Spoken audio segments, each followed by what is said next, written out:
Hello everyone, I am Brianna and welcome to my channel.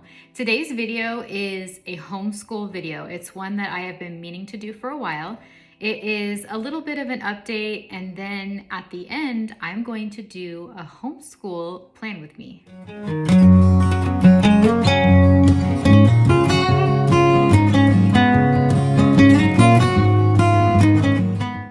I think I'm going to break it into subjects instead of grade levels. That might be easier. So at the beginning of the year, I posted a video of my father's world and unboxing. I had every intention of creating videos for each grade level and what we were using, and it just never happened. I got busy. Then I started doing more planner videos, and that kind of took over. But I want to update you guys as much as I can mid-year, because I started out with a plan for the school year and it has changed mid-year. And I don't think I've ever done big switches like this mid-year, but what I chose in the beginning of the year, I thought it was going to work and it just did not work at all.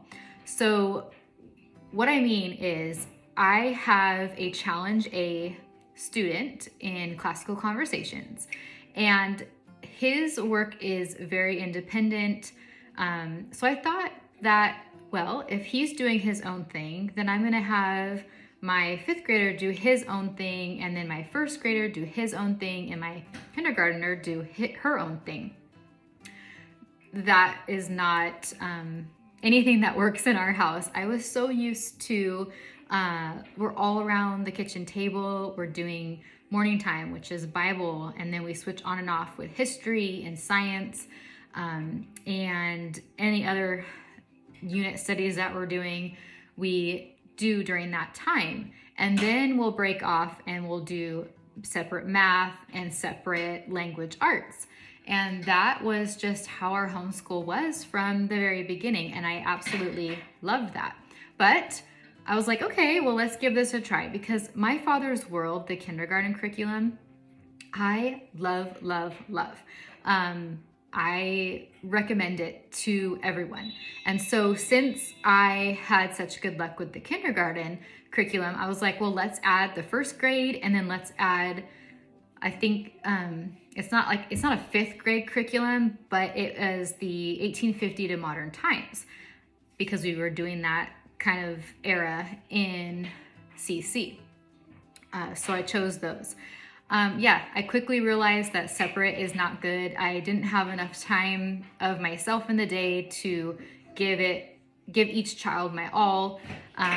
So we just were so burnt out a couple months in. And you know, when you're burnt out, you kind of drop some things and you don't do all the things you're supposed to do. So it was just like the math and language arts, like the core subjects that you need to do, that's what was getting done and nothing else was getting added in. And so we took December off, and I was like, okay, I really need to rethink everything. I need to just, I guess, go back to basics, back to how our homeschool was, and get the idea of that, like, everything has to be separate, like, out of my mind. So I even included our Challenge A student in morning time again, because I realized that he has time. We're not fully doing Latin like we should for him, or like the curriculum says. We're just going over and learning declensions and vocab. And so we're focusing on those right now. So let me start with morning time. That was the thing that changed the most. So morning time didn't really happen when each child was in their individual curriculum, because Bible was a part of each of their own thing, and it wasn't like we're all learning the same thing. So that was the number one thing where I was like, man, I am really bummed about this, because we had the sweetest discussions during morning time. They had a chance to ask the questions that they needed to ask, and it was special. So I'm so glad that we are back doing morning time, and we are back in the Simply Charlotte Mason history, geography, and Bible study. I chose this one to end the year out with. We're not going to be able to get through all of it, and I'm okay with that. I already have the one picked out and bought. I purchased it when I purchased this one for next year.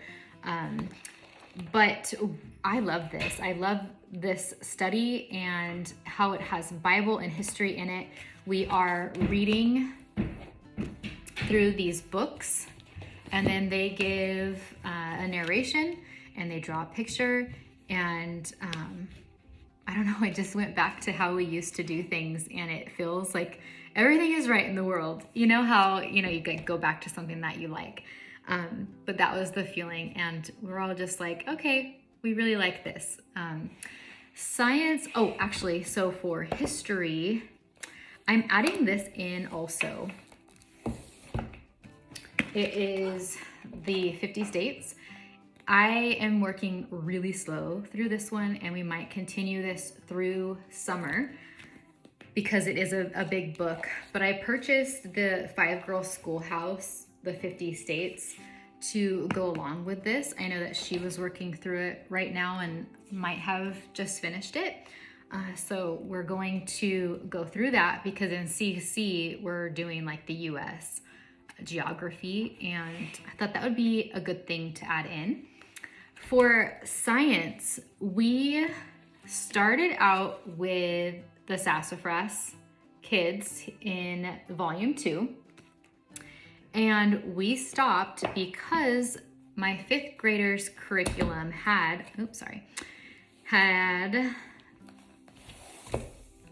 this as science. So we tried to get into this, and I don't know, Apologia science, we always try. We try to like it, we try to get into it. And for some reason, it doesn't stick. My kids lose interest. So I decided for the second half of the year, we're gonna keep trying this.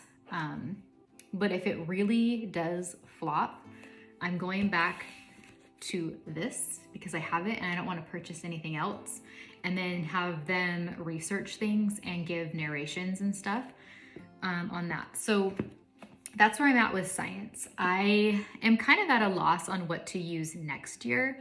I used to do like unit studies from Gather Round, but we haven't done one of those in a while. So I really need to figure that out for next year. Starting in like a week, so not this week, but next week, I'm going to start an Easter unit. It's an Expectant Easter, and it's by Treehouse Schoolhouse.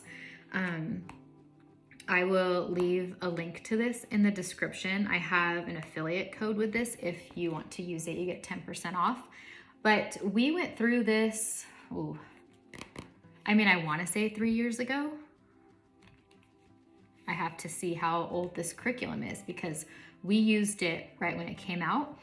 And so that's why I'm using it again, because I feel like my younger 2 are now old enough to get some benefit out of this one. And then my older 2 probably don't remember a lot of what we did. They remember the story, the Easter story, but not everything that we did. So that will be added for just 3 weeks.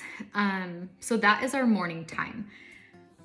Math for my younger 2, it has been rocky. I think I might have started out with Saxon Math 1 for my 1st grader. And then I was like, no, I can't do Saxon Math anymore. Like, I was kind of burnt out. So I feel like that was another issue of the first of the year, is that I was super burnt out. We didn't really take much of a break in the summer, and that is a mistake for us. We need rest, we need downtime. So I was like, nope, I can't do it. I need something that has more color. It's like workbook style, easy for him to work on. So then we chose Abeka, and I think I started out with Abeka Math for my kindergartner as well. But my father's world has math in there for kindergarten. I just supplement a little bit when I use that curriculum with my kids. So yes, we started out with Abeka. And then for my daughter, we were like, oh, well, I don't know, maybe it's too much. So then I looked at the Good and the Beautiful. So I ordered that. It was the K, and quickly realized that that was not for us. And then I was like, you know, I have Saxon K, just gonna pull it out and we're gonna use that. So we've been using that also. I think I might have it right here. I have a desk that has shelves underneath, and so I store all of their curriculum right under here. So Math K for my kindergartner, and then Math 1, we went back to Saxon for my first grader because he liked Abeka and he liked the colors and stuff. I didn't feel like it was, I don't know, I guess I was just used to how I taught math using Saxon, because that's all that we've ever used. And then the first grade Abeka had a lot of like cards and like just things, and I didn't want to do all of that. I just wanted to go through the workbook, but with Saxon math, you do have manipulatives that you're using, but I guess I'm just used to it and I've taught it twice before, so it's easier for me. So my kids like it and they don't have a problem with it. It's working, and I'm just gonna be in Saxon from here on out because my 5th grader and my 7th grader, they're in Saxon. They always have been, and they always will be. Okay, so let's keep going with language arts. I, in the beginning of the year, had my first grader in the My Father's World. It has language arts built into it, like the reading program. My son did not like it. It made him not want to do school. And so I was like, oh, bummer. Okay, we have to change it, because if he's not wanting to learn, then he's not going to learn anything.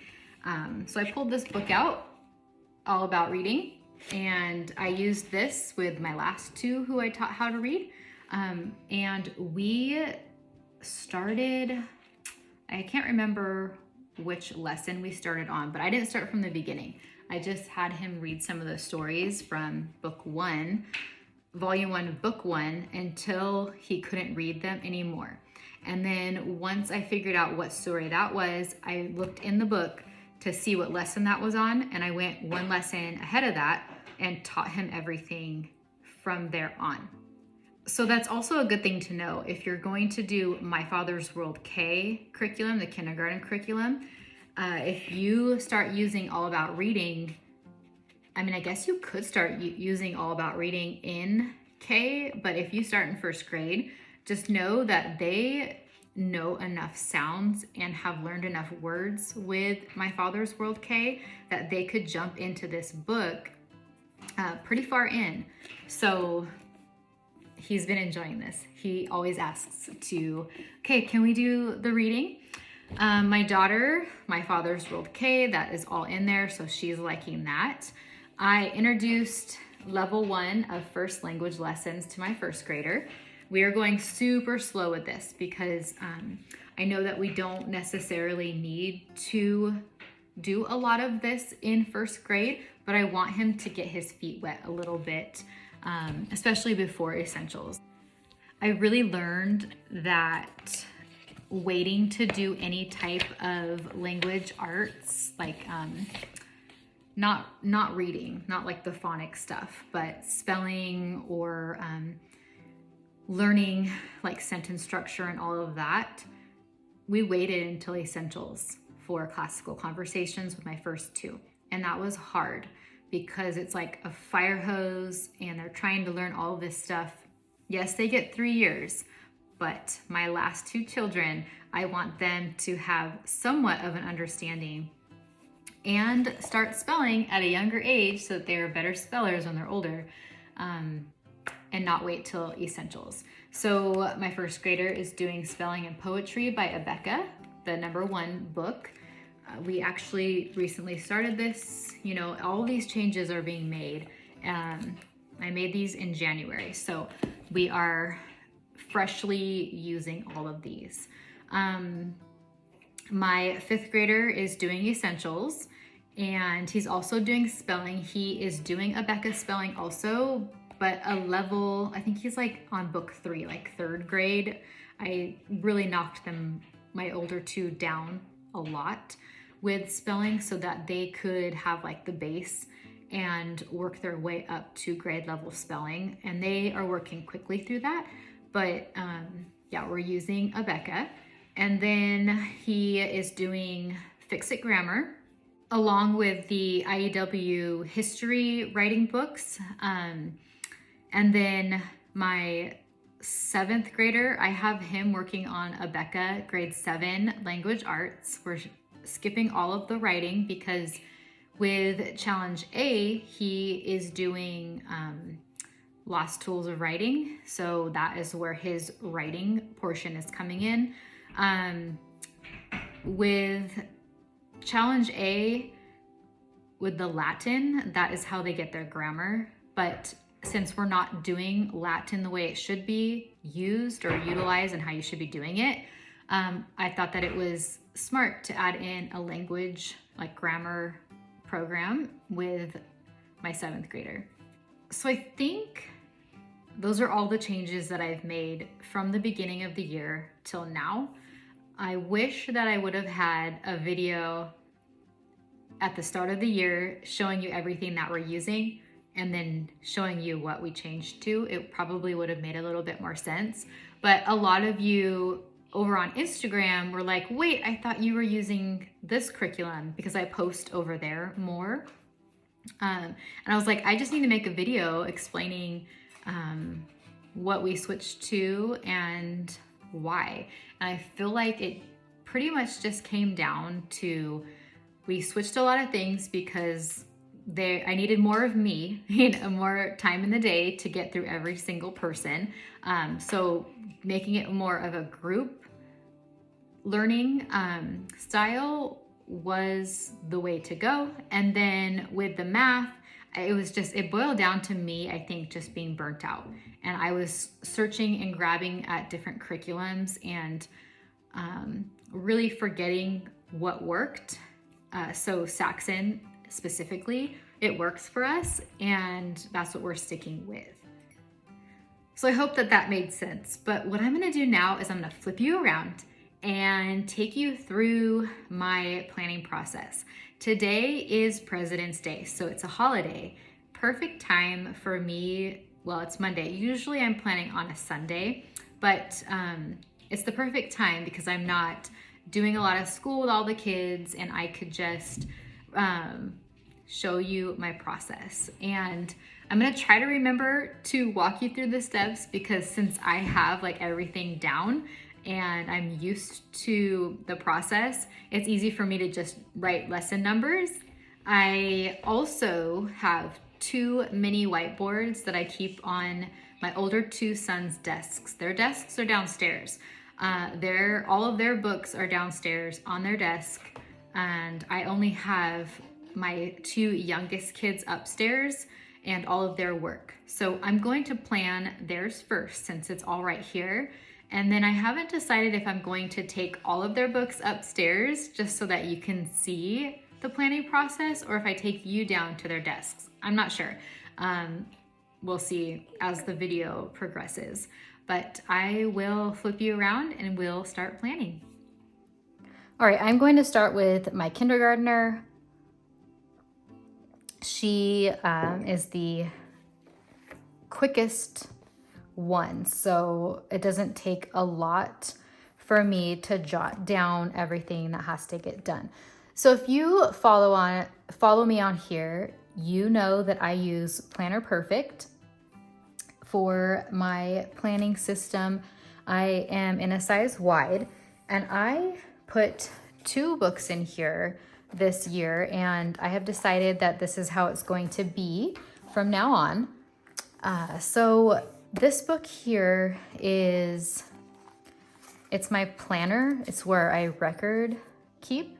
It has all of like my mission statement, our why, like the grades they're gonna be in, the curriculum choices, year at a glance, and then we do monthly views, which I haven't really been using lately. And then in the back, I have our attendance records, which I need to keep for our state, family read alouds, the kids, what they're reading. And then this curriculum tracker is not really being used because I switched so many things around, which is kind of a bummer because I really like the look of this. And next year I will be doing this again because I have a feeling that whatever I am choosing next year, I already kind of know, I am not going to have the same issue as this year because I tried to do it all separate and it's just not a good thing. And then over here, I am just kind of jotting down notes of what I think we're going to use for next year. So I don't need to put anything in this book right now. What I'm using is my homeschool journal. And I changed it from daily to weekly. And I just put the week of, and then I write out each child's name and what they need to do for the week. And I cross it out as it gets done. If it doesn't get done, then I move on, like I move that to the next week. And then we do it the following week. I started this in January. I wish that I would have started this at the beginning of the year because I just love this style of planning. I used to be an Erin Condren teacher planner, but I just love my traveler's notebook and this system that I have. So I'm gonna start out with picking a color here. I'm going to choose pink. And what I do is I write this week and then the dates. And after I'm completely finished writing everything in this book for my older kids, that is when I'll transfer it to their whiteboards. And I'll show you that when I get to them. So let me write this week. And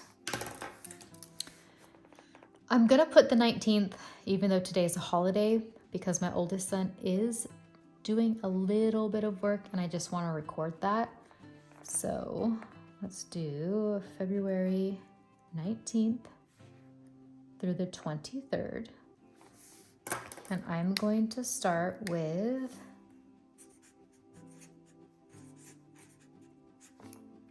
my kindergartner,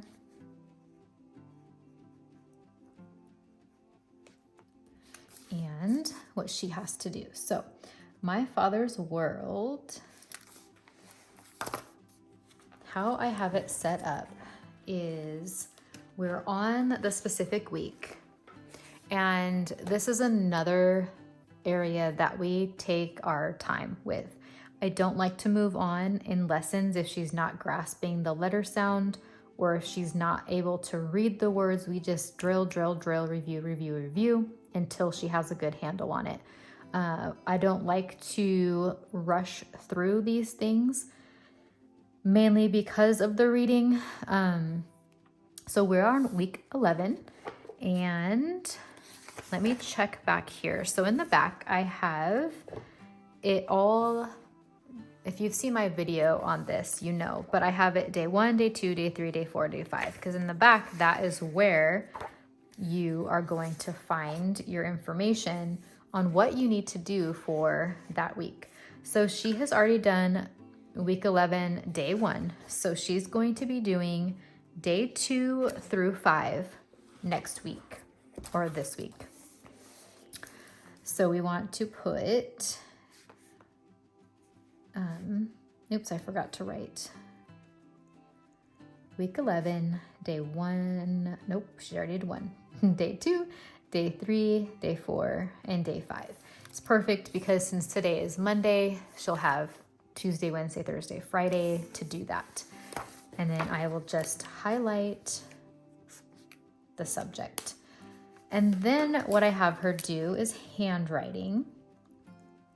And I don't write anything specific on here. It's just the next page that she's on. And I do have her using the Good and the Beautiful handwriting. She likes to color the pictures and do that. Math. So she is on lesson 61. So I'm just going to write lesson 61, 62, and 63. I'm only going to do 3 lessons because in my father's world, you have one day that has math, and I don't want to overdo it.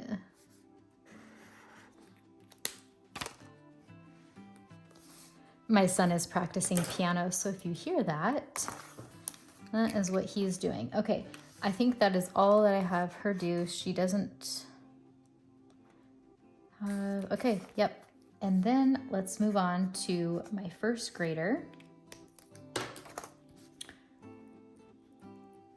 Okay, so I want to start out now with him. He sits in on our our morning time. So Bible, history, science, that is already covered. So what I write down for him is just like the core subjects, all about reading, the language lessons, spelling, and math.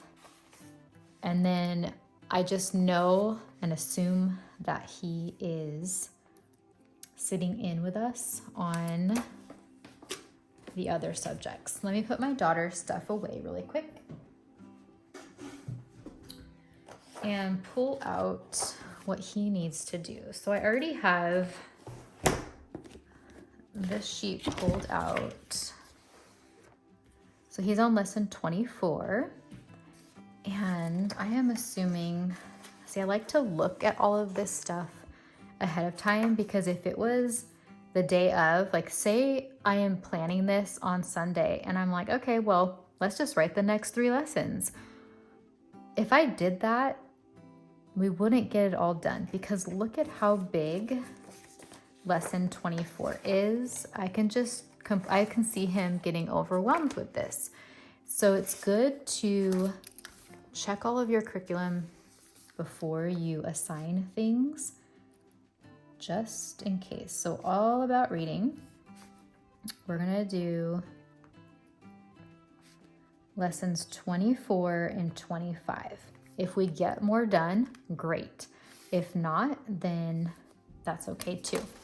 I'm going to pop this into that book. And then, so I think I like to put them in the order that he likes to work. So he likes to do all about reading, and then he will move on to math. And usually with handwriting, he's doing that downstairs when we're doing history or science. And again, I don't put lesson numbers or anything because it's just whatever's next. And he's using the good and the beautiful also.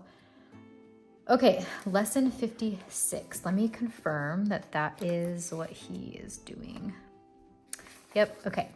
So he will do 4 lessons. Lessons 56, 57, 58, and 59. I'm just gonna write handwriting here. I should have written that first because that is what he works on first. And then the first language lessons. This type of planning, you guys, it's gonna take a while. I'm not fast forwarding through any of this. I might actually put you on fast forward for my older 2, because theirs is downstairs.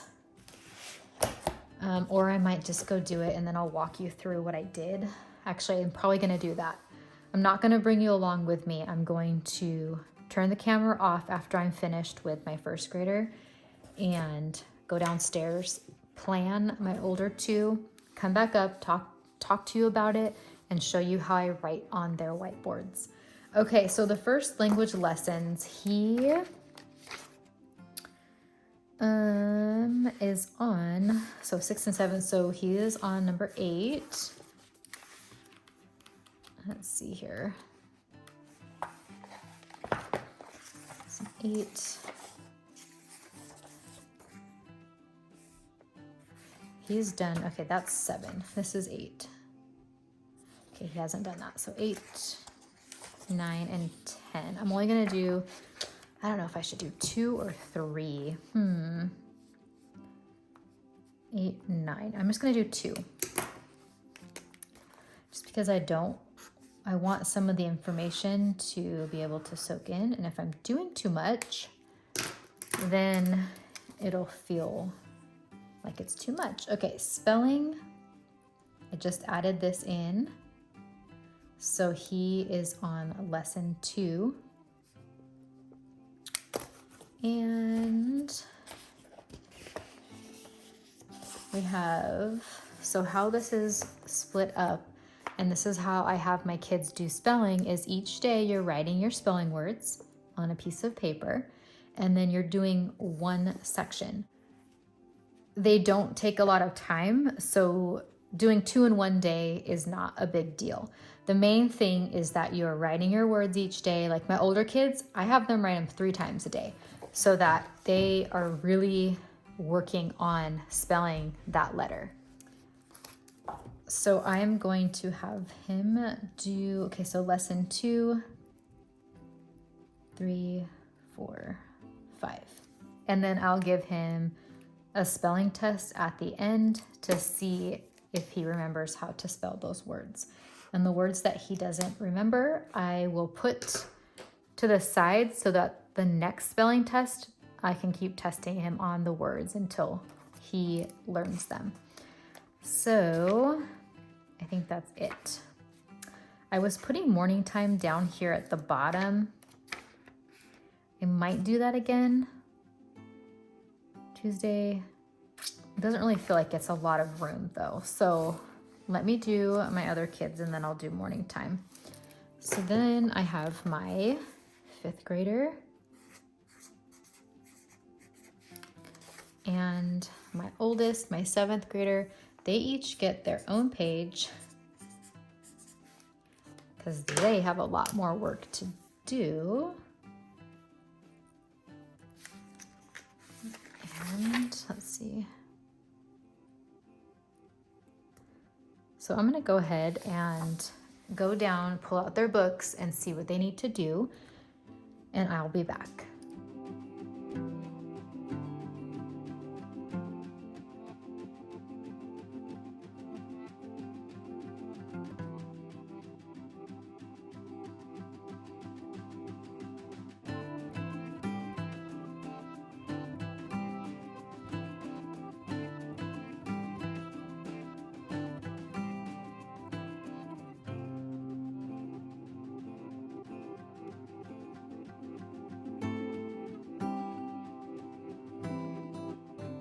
So this is the board, what it looks like when it's complete. All I did was transfer all of the information that was on my planner to the boards. And these seem to be working for my boys. I just write down the lesson number or the pages that they have to do, and they just mark them off. And as they mark them off, I mark them off in my book as well. I've tried planners, I've tried printouts that had like a schedule, and these whiteboards seem to be sticking and they really like them. So it just sits on their desk and they go through it and mark it off. So my planner, I guess I shouldn't have flipped you around yet, but I'll try to show you. So this is what it looks like when it is complete for the week. And at the end of the week, it will be hopefully all marked off. I check this daily because I like to put in their attendance if they did school, and then what was accomplished so that I can keep on track and see where we're at all week long. So I hope that you enjoyed this detailed look into planning. I hope that I explained why we switched to different things and that you enjoyed this video, that you enjoyed looking at the process of how I plan weekly for the kids. In the beginning of the year, I have a master idea, a master plan of what I want to get done for the year, but that has to be changed and switched and looked at constantly. So doing week by week has really helped us stay on track, and switch gears if something isn't working, and you can really see the progress and the process of all of the kids and their school. So it really helps. I used to be a back planner where I had an idea of what we were going to do, and then after it was finished, that's when I would put it in my planner. And I don't work like that anymore. I need to have everything planned out per week, and then if it doesn't get done, like I said before, it gets moved to the next week. I don't like to move things to the next week often, because then that's how you get behind. So I really try to stay on top of the kids and making sure that they're doing their work. Anyways, if you have any questions or comments, leave them down below and I'll be happy to chat with you. But until next time, you guys, have a wonderful week and we'll chat soon. Bye.